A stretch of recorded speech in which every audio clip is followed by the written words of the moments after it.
Next question करते हैं यार। नेक्स्ट क्वेश्चन है consider the line this where lambda is parameter. अब देखो ये जो लाइन है वो L1 प्लस लेमडा L2 की फॉर्म में लिखी हुई है। कैसे?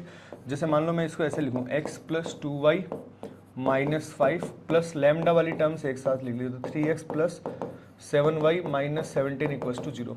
ये L1 plus lambda L2 equals to 0 form में लिखी हुई है। सही बात है। तो ये जो पेयर ऑफ स्ट्रेट लाइंस हैं, इनका जो भी पेयर ऑफ स्ट्रेट लाइन होंगी तो हमें पता है ये एक फिक्स पॉइंट से हमेशा पास करती हैं, और वो जो फिक्स पॉइंट है वो कौन सा होता है?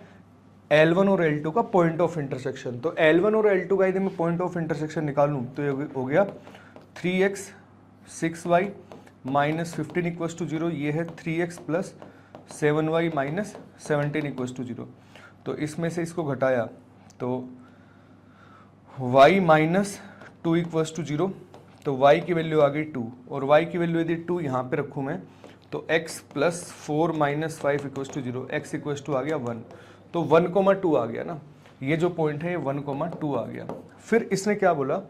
इसने बोला यार always Passage through a point P। तो P पॉइंट जो है वो हमें मिल चुका है 1,2। फिर इसने बोला ऑन ऑफ दीज लाइन्स से वन ऑफ दीज लाइन्स, मतलब जितनी भी लाइन है उनमें एक लाइन है L is farthest from the origin, मतलब ओरिजिन से सबसे ज्यादा डिस्टेंस के ऊपर है। मान लो कि ओरिजिन जो है वो अपना यहाँ है, तो ओरिजिन से हमें पता है कि सबसे ज्यादा डिस्टेंस के ऊपर कौन सी लाइन होगी, जो इस पॉइंट को मिलाने वाला, यदि हम ओरिजिन से मिलाएंगे तो वो वाली लाइन सबसे ज्यादा डिस्टेंस के ऊपर होगी जो यहाँ पे परपेंडिकुलर होगी। सही बात है। सबसे ज्यादा डिस्टेंस के ऊपर कौन सी वाली लाइन होगी? जो इस वाले पॉइंट से पास करे, और इस पॉइंट को यदि मैं ओरिजिन से मिलाऊंगा तो परपेंडिकुलर होनी चाहिए। सही बात है। फिर इसने क्या बोला है? If the distance of L from the point 3,6 is d, है ना, L की 3,6 से जो डिस्टेंस है वो कितनी है? d है। तो हमें d स्क्वायर की वैल्यू चाहिए। तो यार इस लाइन का स्लोप मुझे मिल जाएगा, है ना, इस वाली लाइन का स्लोप मुझे मिल जाएगा। कैसे मिल जाएगा? इसका जो स्लोप है वो यदि देखो कितना हो गया, y2 minus y1 x2 minus x1, तो इस लाइन का स्लोप है 2।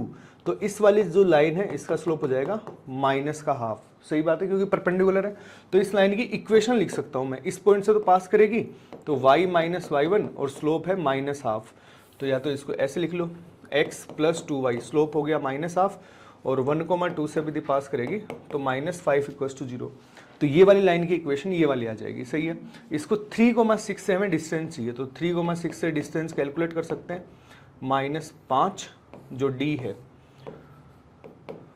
3,6 है, ठीक है, और ये कितना आ गया? √5। ये d आ गया, तो d कितना आ गया यार? 10/√5। तो हमें क्या चाहिए? d स्क्वायर की वैल्यू चाहिए। तो d स्क्वायर कितना आ जाएगा? 100/5। तो ये कितना हो गया? 20। तो 20 मतलब जो थर्ड ऑप्शन है वो अपना यहाँ पे करेक्ट आंसर आ जाएगा।